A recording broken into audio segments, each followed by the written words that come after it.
All right, coming to you live from Potterack Capital Advisory. We've got the Brewer Consulting team. We've got Ryan Potterack. We're rocking some swag here. What's up, Ryan? Hanging in there, man. How hard was it to record videos for the first time? It was pretty epic, right? Super easy. He's a natural. The guy's a natural. We got his brother Greg back here trying to hide because everyone's scared of the camera, right, Greg? Hello. Sweet.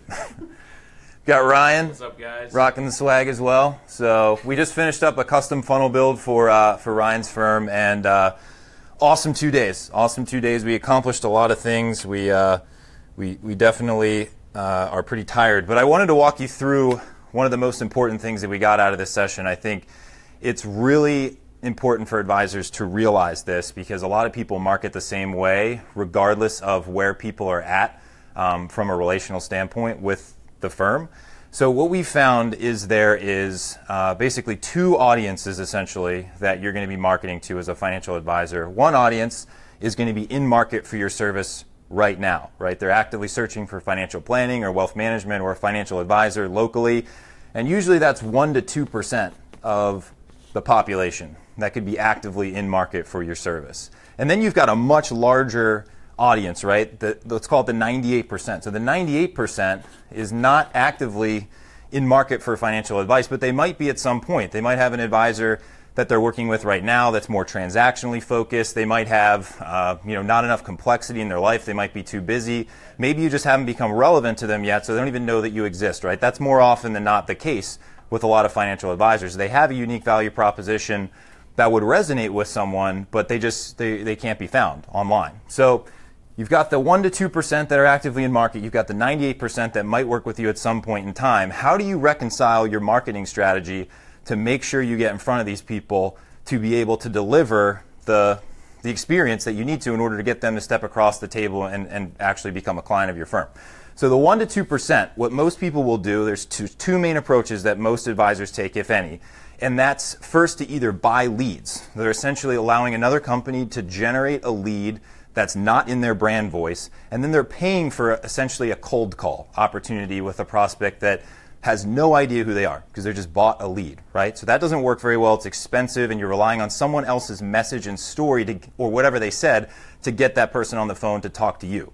The second way that an advisor will generally go about this is if they're not buying leads is they start to kind of market on their own, right? Maybe they're running Google AdWords or they're running other types of paid advertising campaigns.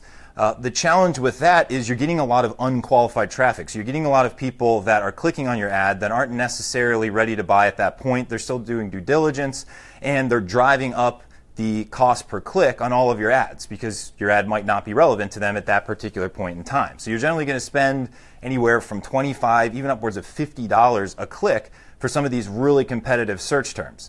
So what we do instead for the 1 to 2% is first we're tracking them around the internet. So there's a machine learning kind of algorithm that has tracked 120 million people around the internet as they make different types of take different types of action. So they may be searching for financial advice, and then they go and click on an ad on Facebook related to retirement planning.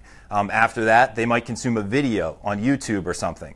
But what the algorithm is doing is it's kind of following them around the internet. It's figuring out what behaviors they are exhibiting from a search and from a search perspective, and then it's lead scoring them, right? So instead of marketing, here, let me give you an example. Let's say that you sell T-shirts, right? So let's say you sell T-shirts, and you have an audience of potentially 1 million people that might be interested in a T-shirt at some particular point in time, right? Well, what if you had the 1 to 2% that were actively searching for T-shirts right now? What if you knew exactly who those people were and you could only serve up your ads to those 1 to 2% that were actively searching for a T-shirt at that particular moment in time?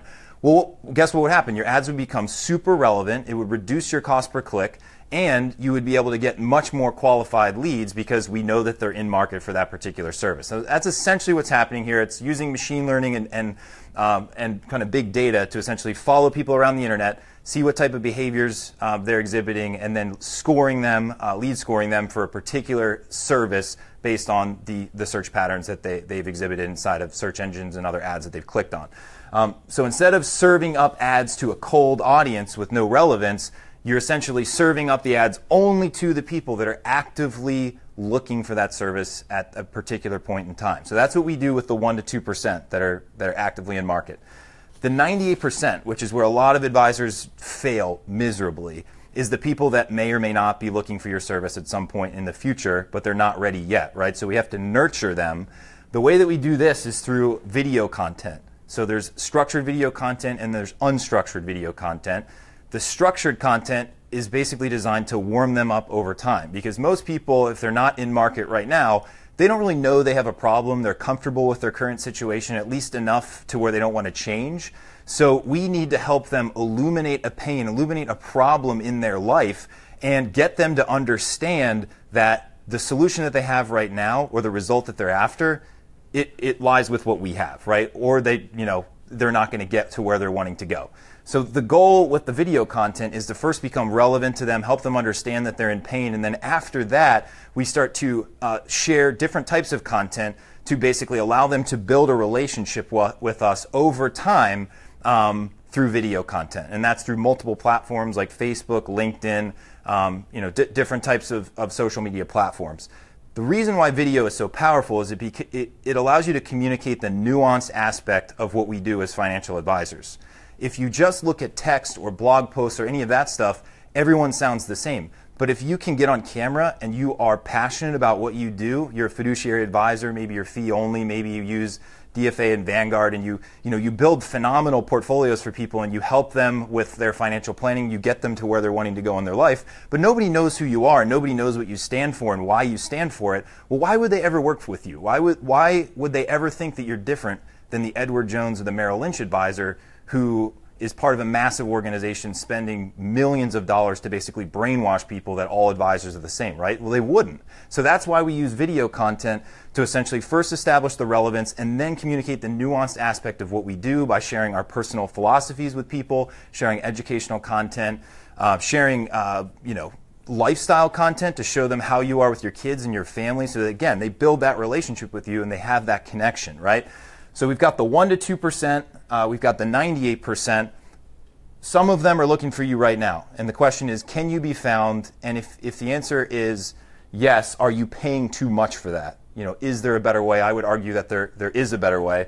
And then you have the 98%. Are you doing anything to become relevant to people? From what I've seen on a lot of advisors' social profiles, the answer to that is no, and there's a better way. So if you want more information, feel free to reach out to us. But thanks, guys, for tuning in. We're excited to be here at Potterack Capital Advisory to help Ryan build the best sales funnel in the industry. And we'll talk to you guys soon. Take care.